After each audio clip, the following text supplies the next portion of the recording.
Hello and welcome to a mini episode of Predictocast, the podcast where we predict the plot of a movie we know nothing about. I'm Josh, and with me, as always, is Skinner. Hey, Skinner. Hey, Josh. I'm back, baby. We're both back. No, just me. Oh, well, I'm fading away. I'm a ghost. That's no one predicted that.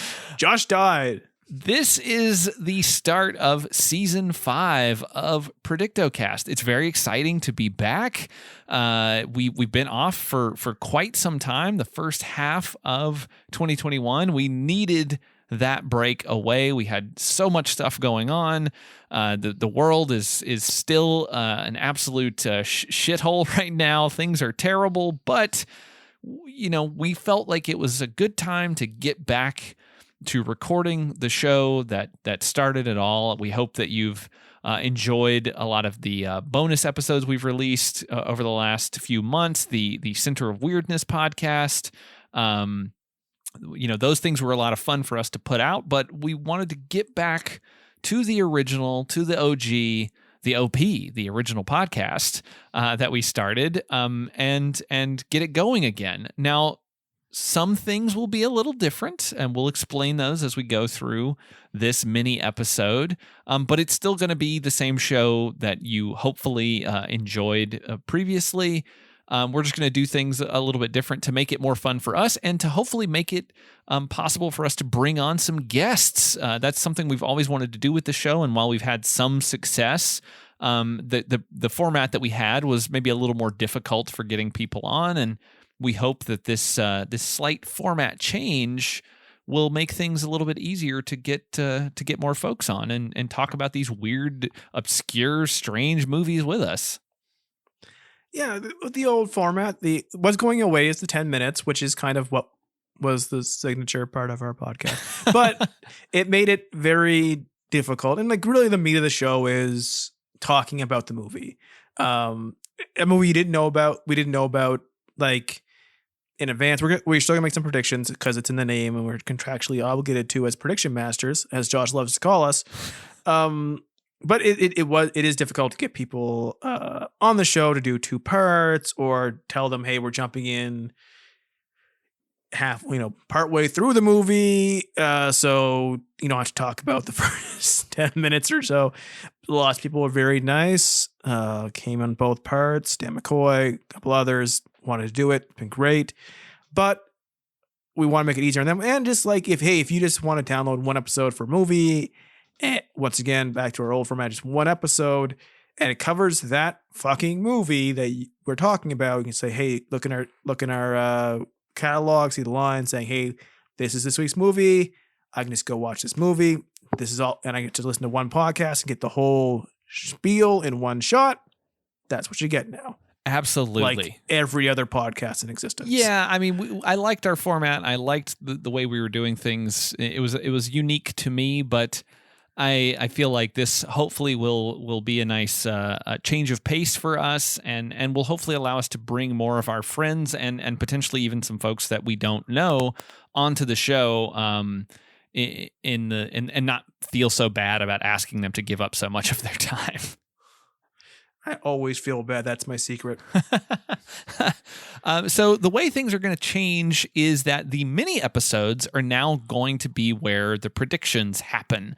We're not going to talk about the first 10 minutes of the movie. We are going to actually look at various posters that we can find for the films, and then look at any sort of taglines for the movie that happen to be available to us. And in some cases, like today, the IMDb keywords, because those might help us form an idea of what this movie is going to be about. We're not going to look at the synopsis. We're not going to look at any of that information because we still want to go in as blind as we can. But we still want to have something to work with to make our predictions. So we're going to use the title of the movie, the actors in the movie, and any of that other little bit of information to give us an idea of where this film is going to go. And for our first episode of season 5, our first episode back, we wanted to get things started with a bang, which is why next week on the show we are talking about T.N.T. from 1997. haven't heard of this movie? That's because no one has. Nope. I have not heard of this. The only reason that I picked this film, the only reason I had this on a list of movies that we might have wanted to cover at some point, are the actors in it. One, you've got Oliver Grunet or Gruner. I'm not totally pronouncing that right. I think that he is French, so I'm probably butchering his name. He's an action star. He's been in a lot of random action movies over his career. I am looking through his IMDb, and I don't totally know if I've seen any of these. So it'll be interesting to see if I recognize him from anything as we get into the movie. But the bigger draw was the other two stars listed on the cover, and that is Eric Roberts and Randy Travis. What a combo.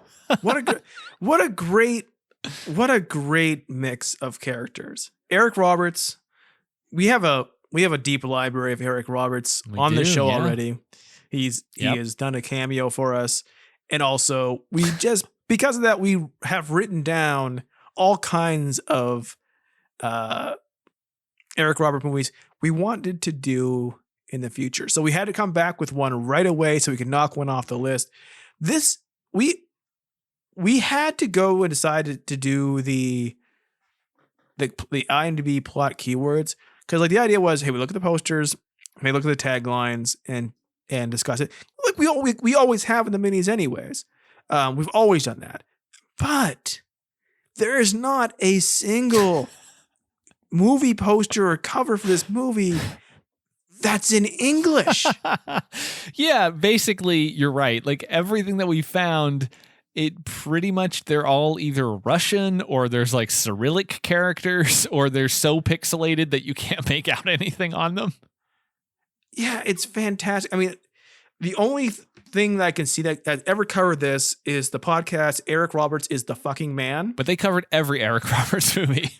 But they have. So God bless them. They are as complete as it gets because they have this movie on it. But man, it's just, if I knew what these words were, I would have so much to say about these posters. Generally, it's a shirtless purple man, which I assume is Gruner. Yes. Or Grunet. Yeah. Just walking over the words T.N.T. over his crotch. But there's several other ones, whereas often it has a guy who's got a green beret and green face paint on. He doesn't look like the guy on the other posters, though. He's wearing a shirt. Oh, that's true. Randy Travis is never on any of the posters. No, they don't allow Randy Travis to be on the posters. I feel like he's got to not be in the movie very long, right? Why would you make an action movie? Build. If you were making an action movie in 1997, would you just casually hire Randy Travis for a minor role? like how would that like you'd have to be having a concert in town and you happen to run into him at the Denny's and say, hey, do you want to come over for an afternoon and be in my movie? Otherwise, how does that happen? He has to be in the movie quite a bit. What else was he doing at this point? He's doing. Had he been in Naked in a Ditch yet?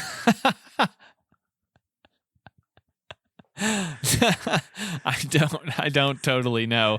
He was in Fire Down Below in 97 as well. Which that's the Howie. No, that's not Howie Long. That's what movie is Howie that? Mandel. No. There's a firefighter Howie Long movie. What is that? That's a fire thing. Fire Down Below is Steven Seagal. So he was in a Steven Seagal movie, and then he did an Eric Roberts movie. God, he's so close to like the triumvirate of something. Yeah, he was in quite a few films in 97. So he was in something. He was in The Rainmaker, the John Grisham legal thriller. He was in something called The Shooter, which looks like it's a Western starring Michael Dudikoff, the guy who played the American Ninja. I mean, he's worked with all the best. He would not end up naked in a ditch until 2012. Oh, okay. He wouldn't have brain surgery until 2013. Oh, poor Randy Travis. He had to learn to read and write again. Oh my God, that's terrible. You wouldn't. You think more people would know about that because he was, and I am not joking. He was a gigantic star. Yeah, that's in the pretty early wild. 90s. I did not realize. I did not realize that it was that serious. Yeah, so like there were problems recently, but at this point he's not the star he was in music, but now he's moving into movies and he's picking the best projects. Apparently. So let's the box art's mostly just dudes Mostly and a lot of Cyrillic. There is one in particular that's a little different from all the others. We do see Eric Roberts on this one, and he's got glasses and a beard and some floppy hair. So I'm interested to see him rock that look throughout. But I'm also I'm also prepared for that look to just be a random stock image that they got from some other movie and they slapped it on the cover, and he doesn't look like that at all in the film. There's a picture of him on the back of one of the boxes. Can't read what's about, not in English. Where he does rock that look, and he's got a suit jacket and a nice shirt, but it's unbuttoned at the top. Oh, well, that's how Eric Roberts has to dress. It is, but also I'm very excited to see it. Like everything about the cover and the name and the pictures of the guys in the military makes me think it looks like a late 90s full motion video CD-ROM game. It does. Oh my God. Wow. I wish Eric Roberts was in an FMV. He almost like it seems impossible to me that he isn't. Hey everyone, listen to this. No more NFTs, more FMVs. I would invest in that. Bring that back. Let's look at some of the keywords because this is something you've always enjoyed and you always find some good ones. I want you to pick your top 5 keywords out of the 21 we have in this. Oh boy. Okay. Give me a second here to go through. And I know which ones will grab your eyes compared to which ones have often grabbed your eyes. Yeah, that is true. So let's see. I've got 1, 2, 3, 4, and 5. I have my 5. So all right. Okay, I want to know like what you think that they are. Okay, I'm thinking tied to a chair. No. Wow. How about bound and gagged? Yes, absolutely bound and gagged. Candy bar? No. Teddy bear? Teddy bear. Death of child? Death of child for sure. Parachuting? No. I know martial arts is there. No. What? Are you Josh Hollis? Has anything changed in the last year? Lots. I'm vaccinated now. We both are now. Yeah, I've changed. You've changed. I've got that 5G running through my veins, and I don't like the same keywords that I used to. How about truck? Nope. Birthday? No. Okay, what are they then? Boyfriend-girlfriend relationship and hand grenade. Hand grenade. Together at last. Yeah, so judging from the poster art that we can find, which the majority of it looks like it's like a military thing, like it's military forces doing something, because we got the guy with the green beret thing on with his face paint, which he would not be wearing his beret with the face paint, I don't think. I think that would get in the way of actually doing your job. We have those images, we have the soldiers and everything, but then the main poster that comes up when you look for this movie is a shirtless guy, walking around like looking sort of like a martial artist. So I don't really know how those things mix. Like, is it a military, like sniper special ops thing and the guy just happens to know martial arts? I feel like it may just be the acting giving that dispassionate look on his face, but I look at that and I think of a guy who has been militarily trained, who's gone rogue. Like he's a living weapon, and he has no he's turned against his superiors. He has no moral code, and the rest of the movie is the good guys trying to take him down. But he's so well trained. He's nearly a weapon of mass destruction himself. Ooh, okay. He is the WMDs. He's each ab is more destructive than the last. Each ab is more powerful than C4.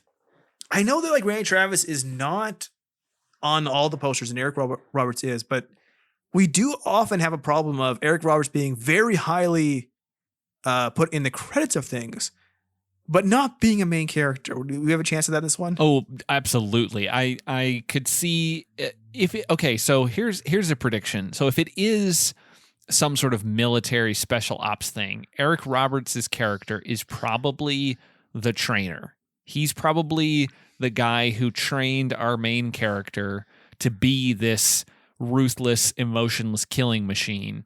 And for whatever reason, he's a bad guy now, I guess. Or maybe he always was. And our hero finds out about something bad he did and has to go and like take out his former like mentor, basically. Or like somebody was the original super weapon, but the new generation is better but crazier, and they have to go back to him. Yeah, and then Randy Travis sings a song about it. Like here's the thing, like when I see like the keyword boyfriend girlfriend relationship, I can't picture somebody considering Eric Roberts their boyfriend. No.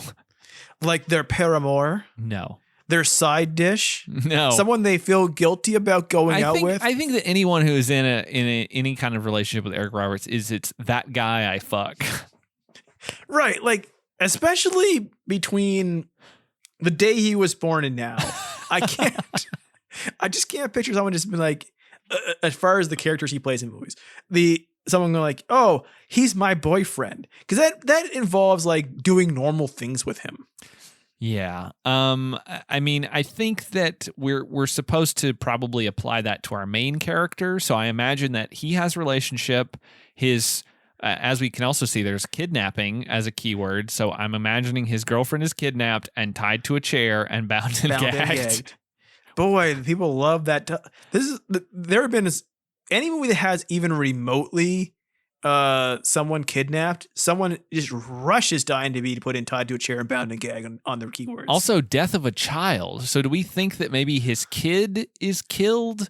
Like, well, it's right there with Candy Bar and Teddy Bear and Birthday. So does and Helicopter. So this is about they're having a birthday party out in this high rise, and the helicopter flies up and shoots into the building. They're here at this birthday party, and then they're shooting the Twilight Zone movie. Oh no. You can cut that joke out. Yeah, it's just it's not the focus of the scene. You can just see it happening in the background. Hostage, parachuting, kidnapping. So I think Candy Bar. Yeah, I think his kid gets killed, and he has to take out maybe his kid gets killed like accidentally, but it's Eric Roberts is responsible for it because it was his operation. And so he has to go and like take out all these special ops guys who are under Eric Roberts' command in order to get to Eric Roberts and take him out for revenge. And Eric Roberts kidnaps the girlfriend because he's trying to have some leverage. And Randy Travis sings a song about it. And then Randy Travis, he better sing a damn song made for this movie. Yes, there better be a closing credit song of Eric Roberts going T.N.T. So I want you to pick your top 2 keywords. Oh, and one has to be Candy Bar. So your top 1 besides Candy Bar, and I want you to guess the number 1 popular movie for that keyword. Oh shit!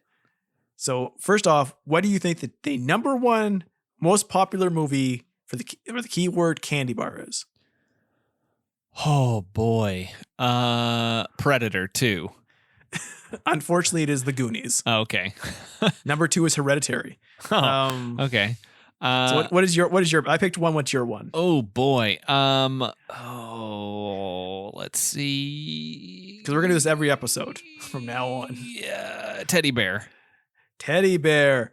What do you think the number 1 movie is for Teddy Bear? Oh, damn. And I don't remember this at all. Oh shit. Well, I'm just gonna say Deadpool. Close. Wonder Woman 1984. What? Number 2 is Aquaman. Okay. Deadpool number 2. All right. Deadpool 2 is number 4. All right. Well, I was really fucking close then. So we can just know that this game is just going to be geared towards superhero movies because that's all that's on IMDb now. Because what? Isn't like Avengers Endgame or Justice League, the Snyder Cut, the top film, the top rated film of all time on IMDb now or something? So like number 1 is Wonder Woman, Aquaman, Wolf of Wall Street, Deadpool 2, Ant-Man. Like, so it's like, wow. Ted isn't until 10. People forget and he is a teddy bear. People forget that movie exists. Oh, Ted 2. There's a Ted 2, wasn't All there? right, there was. What was yours? Mine was Candy Bar. Oh, okay. So you got it. Okay, got it. So next time, from now on, we will be picking one keyword each, and then you will have to guess. All right. Specifically you, Josh, will have to guess what you think the number 1 movie is. I love that. What do you think this movie is going to be? Do you have any ideas? Foreign monster guy who doesn't talk much because he's not supposed to be foreign. Military guy goes crazy, kidnaps girlfriends. Maybe like he watches Eric Roberts fuck his girlfriend and then he like jacks off a little bit and then gets mad at himself and takes it out on the world. And that's what they mean by hand grenade. Yeah. Yeah. I mean, I don't know. That's what I'm going to call it from now on. A dick could be a hand grenade. Handle it too much, it'll go off. This is like the old hand grenade maneuver. Oh, boy. Pull the pin. We're back, baby. Yeah, pull the pin, head for cover. All right. Hand-to-hand combat. Well, I think that's going to do it for this new and improved mini episode on T.N.T. Come back next week when we are talking about the full film, when we find out what the hell this thing is all about. We find out how much screen time Eric Roberts actually has, and we find out how a kid gets killed by a helicopter. All coming next time on the show. Until then, though, I've been Josh. I've been Skidder. And we predict you'll join us.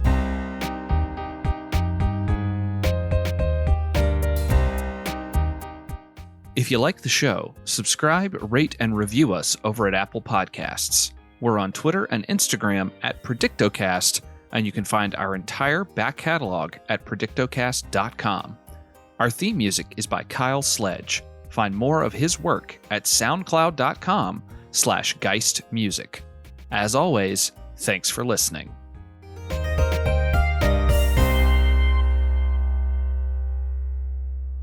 Ted is not the number 1 movie for teddy bear. Also, the movie that I was thinking of with Howie Long is called Firestorm.